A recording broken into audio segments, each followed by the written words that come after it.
आणि ज्यावेळेस ही प्रेमगंगा भगवंताकडे जाईल अर्पण करते वेळेस ध्यान लागलं पाहिजे. आणि ध्यान लागल्यानंतर समाधी बोध अवस्था लागली पाहिजे. त्यावेळेस ते पुढे सरकतं, ते भगवान स्वीकार करतो. प्रेमाचे निधावे ध्यानाते ध्यान प्रसवे.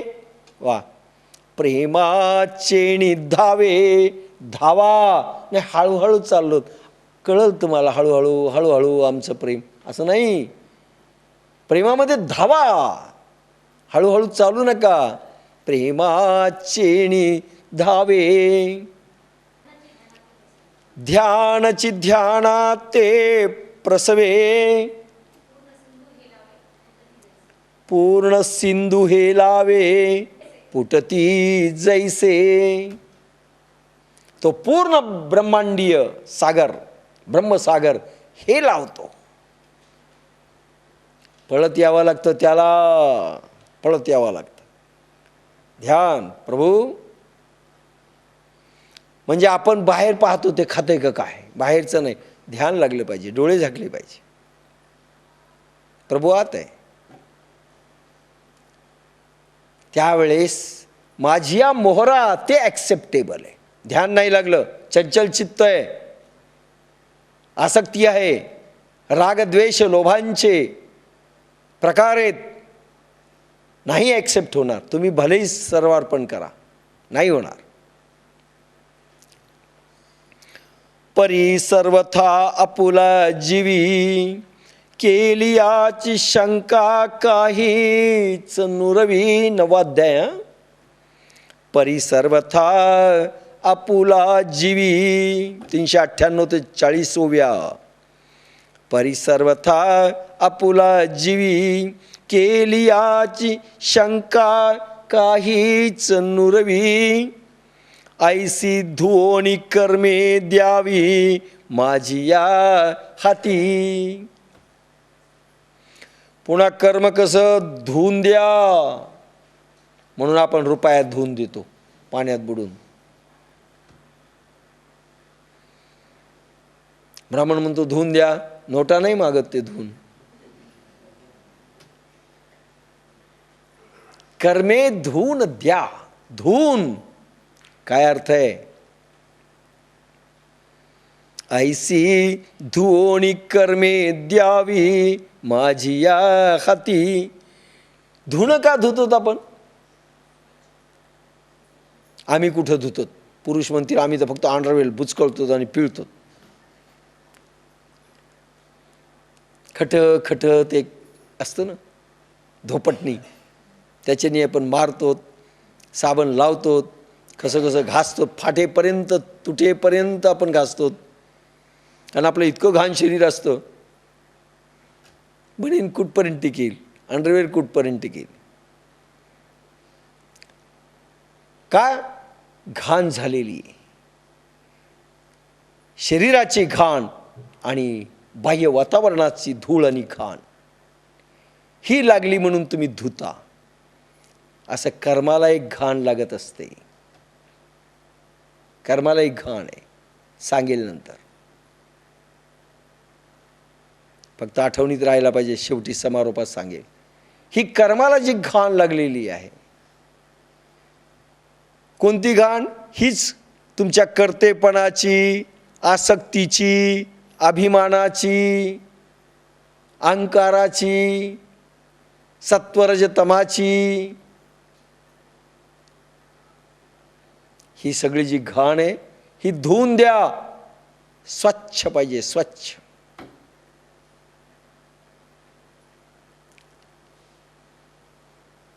स्वच्छ पाहिजे कर्म, धुवून द्या. ऐसी धुओनी कर्मे द्यावी माझी या हाती.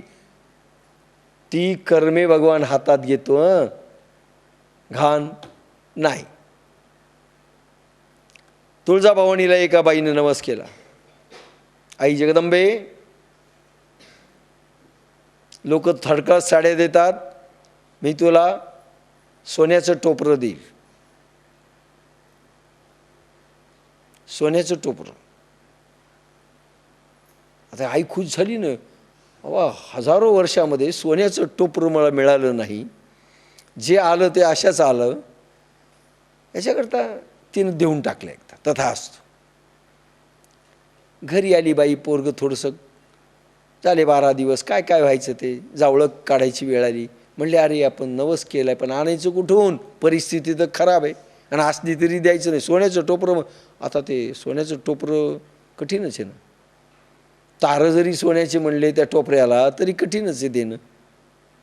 लाखो रुपयाचं बजेट आहे. ती खंगत चालली. नवरा हुशार होता. काय झालं, काय सांगावं म्हणले, सोन्याचं टोपरं कसं देऊ. सोपं आहे म्हणले, नाव सोन्या ठेवायचं. पोराचंच नाव सोन्या आणि त्याची टोपी घातलेली ती न्यू ब्रँड नाही, देऊन टाकायची. हे आई जगदंबे, हे सोन्याचं टोपर टोपी सेकंड हँड. असं नाही. दोन्ही कर्मे द्यावी. स्वच्छ कर्म. स्वच्छ म्हणजे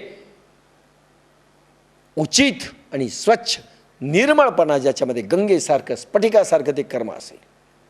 किती स्वभाव तुम्हाला बदलावा लागेल,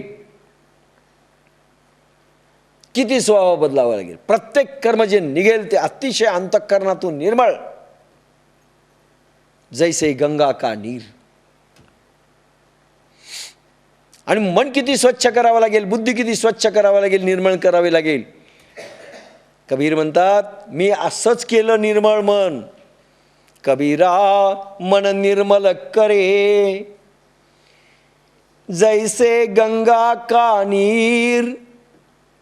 पाछे पाछे हरि फिरे, कहत कबीर कबीर. आता मी नाही मागे लागत, प्रभू माझ्या मागे लागतो. कारण मन निर्मळ केलेलं आहे, गंगेसारखं पवित्र केलेलं आहे. आणि त्याच्यातून कुठलीही उर्मी आणि कर्म निघालं, ते कर्म घेण्याकरिता, स्वीकार करण्याकरिता प्रभू माझ्या मागे लागलाय, मागे लागताय. लक्षात घ्या. त्यावेळेस प्रभू कर्म तुमचे स्वीकार करतो, एरवी नाही.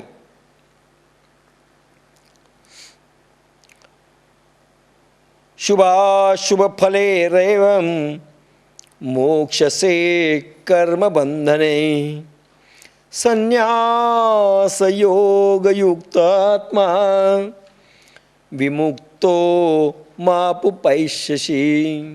9वा अध्याय 28वा श्लोक भगवद्गीता. शुभाशुभ फले रैवम मोक्षसे कर्म बंधने, संन्यास योग युक्त आत्मा विमुक्तो मामुपैष्यसि. अर्थ आहे अर्जुना, कर्माची शुभाशुभ फळे बंधनकारक आहेत, त्यापासून तू मुक्त होशील व माझ्या स्वरूपात प्राप्त होशील. पण सर्व कर्मे अर्पण कर, सर्व कर्मे. तुझ्याकडे काही ठेवू नकोस बरं. शुभ आणि अशुभ काही होऊ दे. मन निर्मळ केल्यानंतर एखाद्या वेळेस काही अशुभही झालं, हरकत नाही, देऊन टाक. आपण धर्म म्हणून काही गोष्टी कराव्या लागल्या, ठीक आहे. मन कोणाचं तोडायचं नाही, पण तोडणं जरुरी आहे. अडवा येतोय अध्यात्माच्या, ठीक आहे. लौकिक दृष्टीने ते अशुभ असेल. प्रल्हादानी भावाचं म्हणणं ऐकलेलं नाही आहे, नाही आपल्या या नाही. बापाचं म्हणणं प्रल्हादानी ऐकलं नाही, बिभीषणाने भावाचं ऐकलं नाही. अलाउड केलेलं आहे. लौकिक दृष्टीनं अशुभ आहे, आध्यात्मिक दृष्टीने शुभ आहे. सर्व कर्मे अर्पण कर. मग अग्नी कुंडे बीजे घातली, तिथे अंकुर दशे जेवी मुकली. अतिशय सायंटिफिक ओवी आहे. मग अग्नी कुंडे बीजे घातली. प्रभूला अर्पण करायचं म्हणजे काय, लक्षात घ्या. तुम्ही टी व्ही अर्पण केला, टी व्ही तुमचा अर्पण केला, याचा अर्थ टी व्ही जळाला का हो? तो तुमच्याच घरी आहे. त्याचा भाव अर्पण केला, आसक्तीचा भाव, स्वामित्वाचा भाव, हे अर्पण आहे. आणि प्रेमाचा भाव, आसक्ती हा सगळा भाव सोडून प्रेमगंगा, प्रभू हे तुझं आहे रे, माझं नाही. अर्पण, भावना अर्पण आहेत. भावना काय होत असतं? प्रभू कसा आहे? अर्पण केल्यानंतर काय होतं हे सांगताना, कारण आसक्ती अहंकार हे दिसत नाहीत नो. आणि अर्पण केलेली तुम्ही काही यज्ञात करत नाहीत होमकुंडात. टी व्ही जे समजा आपल्या परभणीला एखाद्याने यज्ञ केलं तर आपण एक टी व्ही टाकलाय होमकुंडात, असं होतंय का? साड्या बाईने टाकल्यात नेऊन 4-4 हजाराच्या, नाही होत असं. भावना अर्पण करायची, त्याच्यामधला मेन भाग तो आहे. मग प्रभू कसा आहे? तुकाराम महाराज म्हणतात, तुका म्हणे आम्ही झालो अग्निरूप. त्याच्या आधी अग्निरूप माझा सखा नारायण. माझा भगवान हा अग्निरूप आहे. अरे विश्व ब्रह्मांड फिरतंय त्याच्या अग्नीवर फिरतंय. चैतन्य तत्व म्हणजे अग्नी, आग. विश्व ब्रह्मांड आगीचा डोम आहे. प्रत्येक परमाणू, न्यूट्रॉन्स, इलेक्ट्रॉन्स सारखे फिरतायत. पृथ्वी फिरते, सगळं फिरतंय, ब्रह्मांड फिरतंय अग्नीमुळे. अरे तुम्हाला लोक विचारतायत अग्निमय आहे थोडासा भाग म्हणून. एकदा थंड झाल्या नाड्या, संपला विषय. तुमचे हाडंही कुणी घरात आणणार नाही. हाडं, कवटी राहू द्या. नवऱ्याची फार आवडतोय का नवरा, ही कवटी आणली, नाही ठेवीत बाई. अरे चेतन तत्व अग्निरूप गेल्यानंतर त्या देहाला कोणी विचारत नाही. म्हणून त्याच्यामधलं देवत्व तुम्हाला विचारायला लावतंय. माणसामधलं देवत्व म्हणजे अग्नी आणि चेतना तत्व, हे प्रत्येकाला विचारायला लावतंय. ज्याच्यात विशेषत्व नाही त्याच्या पुढे जग नम्र होत आहे. आणि ज्याच्याकडे विशेषत्व नाही, ढकलम पट्टी असते त्याची, धक्कून घेतात त्याला. म्हणून प्रभू हा अग्निरूप आहे. अग्निरूप माझा सखा नारायण. भगवान अग्निरूप आहे. आणि अग्नीमध्ये हवन करायचंय. कर्माचं, प्रत्येक क्रियेचं, प्रत्येक भावनेचं, वस्तू विषय प्रत्येक वस्तूंचं हवन करायचं. मग काय होतं? अग्नीमध्ये कुठलाही पदार्थ जर घातला तर काय होतो? अग्नी त्या पदार्थाला अग्निरूप करतो. आणि म्हणून तुकाराम म्हणतात, तुका म्हणे आम्ही झालो अग्निरूप. माझा देह अग्निमय झाला आहे. देवरूप होऊ सगळे आम्ही एकियाच्या बळे. देवरूप होऊ सगळे. देवरूप म्हणजे अग्निमय आम्ही होऊ. सर्दी न लागली पाहिजे, रोग न राहिला पाहिजे अग्निमय देह झाला तर. BP, diabetes, heart, no no, नाही तर अग्निरूप नाहीये. अग्निमय देह झाला पाहिजे. मी अग्निमय झालो तुकाराम म्हणतात. देव पाहावया गेलो तेथे देवची वोनी ठेलो. कारण अग्नी हा कुठल्याही पदार्थाला स्वतःचं स्वरूप देऊन टाकतो. भगवान भगवंतानी तुमचा स्वीकार केला की भगवान स्वतःचं ऐश्वर आणि स्वरूप तुम्हाला देऊन टाकतो आणि तुमच्यामध्ये भगवंतामध्ये फरकच ठेवीत नाही. आणि म्हणून सिद्ध संतांना प्रभूचं साकार रूप म्हटलंय. आकाराला आलेलं साकार रूप म्हटलंय. तो दिसत नाही, त्याच्या थ्रू भगवान दिसतो. म्हणून कर्म अर्पण करायचं.